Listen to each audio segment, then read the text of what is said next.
Boom.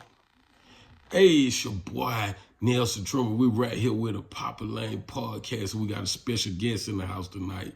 We got my boy, Erico, Eco, whatever you may call him, man, straight out the west side, born home. And he gonna tell us a little bit about his story, man. Introduce yourself, Erico. Hey, man, I'm Eco from Bowen home, man. One of the greatest in my times anyway, you know what I'm saying?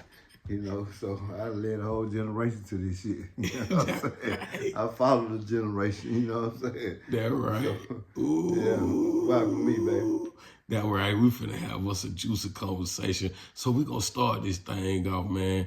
Tell us a little bit about your life and growing up in Bowen home. Well, shit, you know, so I started out when I was real early off, you know what I'm saying? Like, let's say shit, that go back to like about 9 years old. We pump gas at the gas station, taking out groceries for them folks at Bilo, you know what I'm saying? We were doing anything for a little change, trying to get a little, you know, trying to put some clothes on back and shit like that right there, right? So, you know, so that graduated into, nigga needed some more money. So we started doing a little thing for some extra money, you know what I'm saying? And so by the time I was 13, you know, I started dibbing and dabbing and goddamn, you know, try to buy something and try to turn it into a profit. And that's how that came about. So early off, I was doing my thing on my own. I told my mom when she got her income tax check, she gave me $300. And, you know, from them little $300, I told her she ain't got to take care of me no more because she, you know, she had to have another child. And that little check she was getting one goddamn benefit, all of us. So I said, shit, look, you know what? These $300 you gave me, that's cool. Just take care of them. I got me. And I try to free myself up from the situation. You know, that's how that came about. That's how it came about.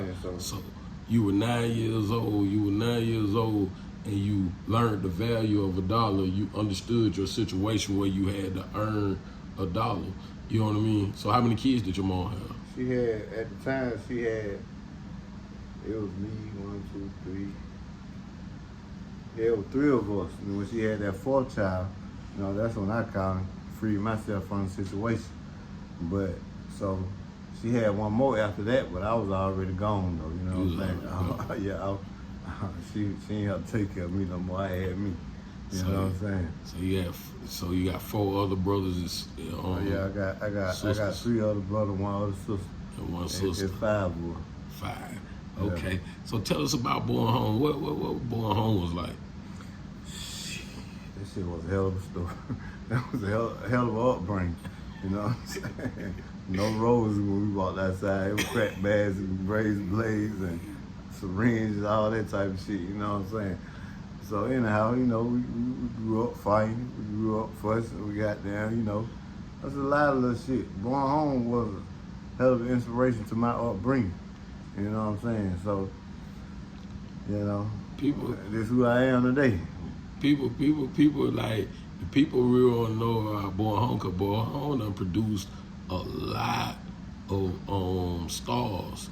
And it has a certain kind of swag, and it's known for the west side. Like, all the projects kind of seem to like hate Bowen home. You know what I mean?